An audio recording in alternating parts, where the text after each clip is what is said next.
I also went off to Harlem Hospital to become a volunteer there at the well, at the time there was no program, but I heard from a friend of mine, a young friend of mine, who was involved with just at the beginning of the middle of the 80s, the AIDS crisis, and she said, you know, they're border babies, they're children living up there who have no parents involvement, no family, and they're just living there, and they have nobody to care for them.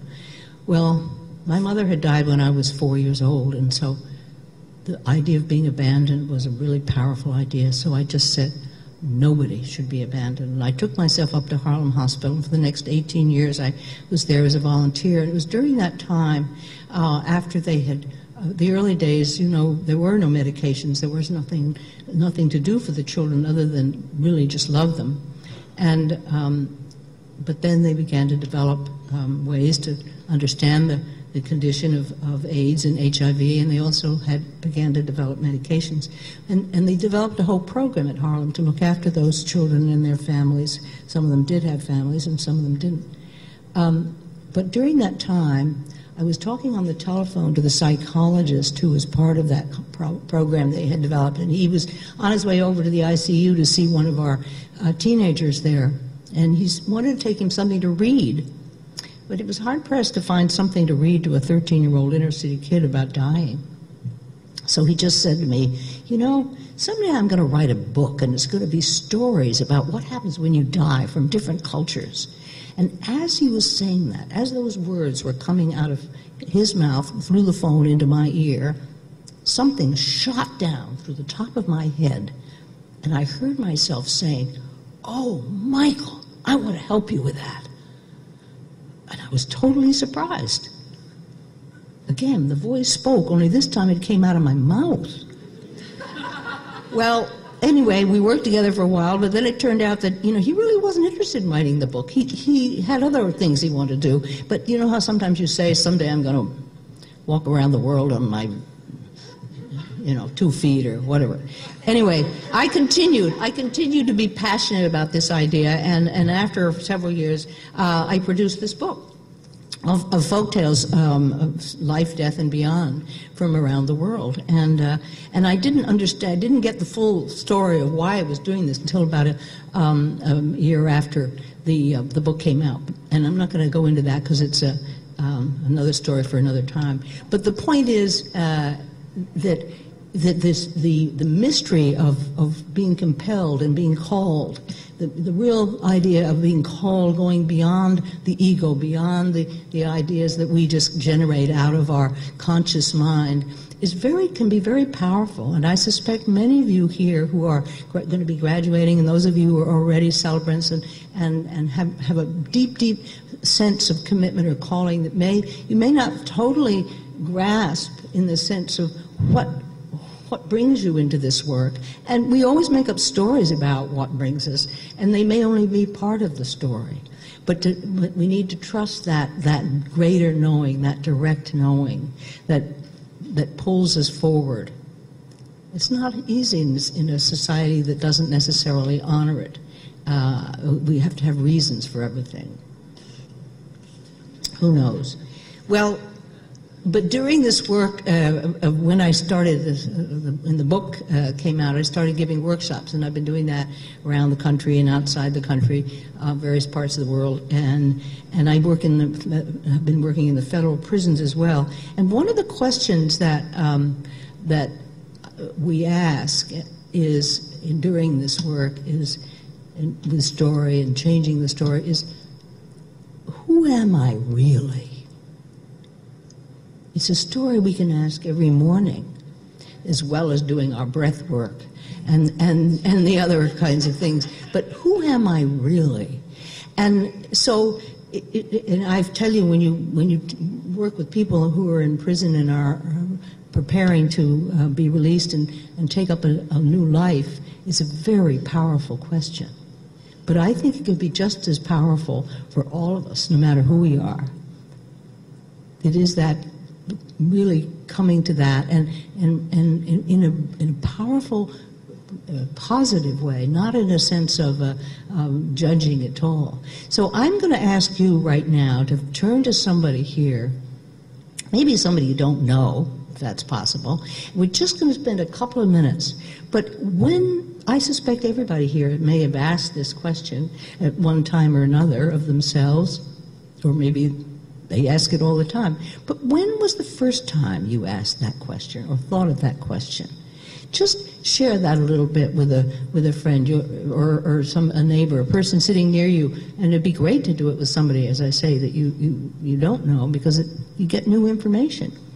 Now you'll only have about a couple of minutes, so this has to be the Reader's Digest version, not the story about how, when you were 3 years old. So just take a couple of minutes, and I'll give you. There you go. Hang out with some people. I'll tell you. You got about 4 minutes for 2 people, so it's about 2 minutes apiece. Okay, begin. Sorry.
Okay.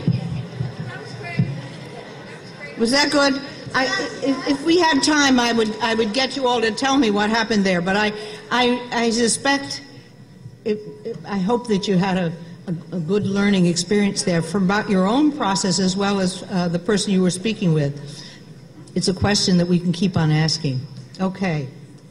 Well, part of the ceremonial work that I've found has been so interesting in this workshop in exploring life, death, and beyond is that what is it that why are we so afraid of death? What is that about? And that's taken lots of twists and turns, and I do a lot of workshops that explore that subject. And for most people, they can't even use the word, but it's an interesting phenomenon because it's not exactly an option. But I want to just share with you a little piece that I often use in ceremonies, and I'm just going to read it. It comes from the Taos people. That's a community that still is with us and alive today in New Mexico, as you may know. I have killed the deer. I have crushed the grasshopper and the plants he feeds upon. I have cut through the heart of trees growing old and straight. I have taken fish from water and birds from the sky. In my life, I have needed death so that my life could be. When I die, I must give life to what has nourished me. The earth receives my body and gives it to the plants, to the caterpillars, to the birds, and to the coyotes, each in its own turn, so that the circle of life is never broken. You know, thank you. That represents a very different perspective on life, the purpose of life, and the balance. And I've been that sort of leads me to that particular story has got me thinking about a lot of things. And so the most recent, I'm just going to close with this because my time is up, but the most my journey has, in the last couple of years, has developed into a whole new project, and I use ceremony and ritual with this as well.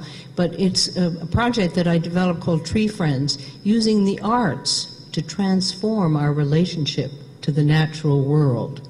And it's really based a lot on what the Song of the Hunter, this Talos piece, is saying.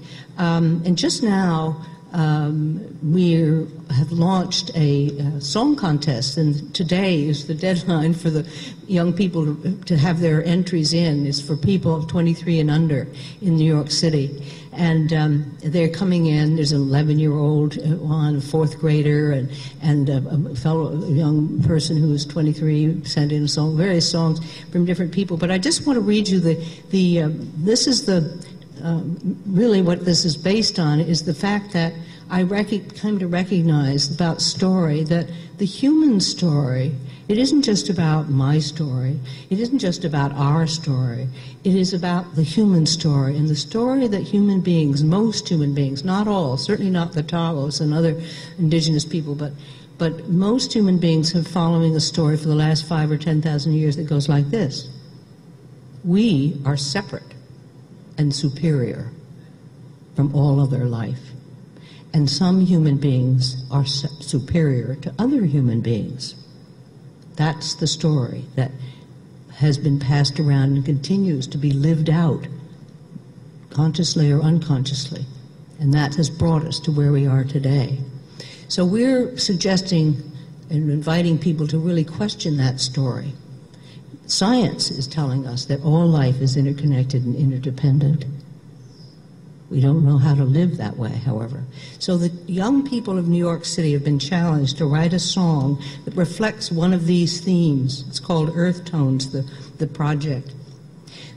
Create a song that reflects cultivating the sincere, respectful, and revered relationships with our fellow humans, animals, nature, and all of life on Earth. Acknowledging and celebrating our interconnectedness to these myriad forms of life, and appreciating the particular gift of trees, which nurture life, and finally exploring how to live in a way that really reflects these values. So So that's where we are right now, and I can't wait to hear what these young people are saying. It's just as the first year of this contest. We hope to continue it and have it grow beyond the cities throughout the country. I want to leave you with just one last thought that I think I also find this is a wonderful thought to include in ceremonies of all kinds. So I'm going to finish with it today. It comes from the Toltec people. Some of you may know the Toltec people flourished in what's now central Mexico about 1,000 years ago, and their wisdom was lost to us until just recently. But they say, you know, our life is shorter than flowers. Then should we mourn? No. We should dance, plant gardens, dress in colors, and teach our children to make the world more beautiful, because our life is shorter than flowers. Thank you.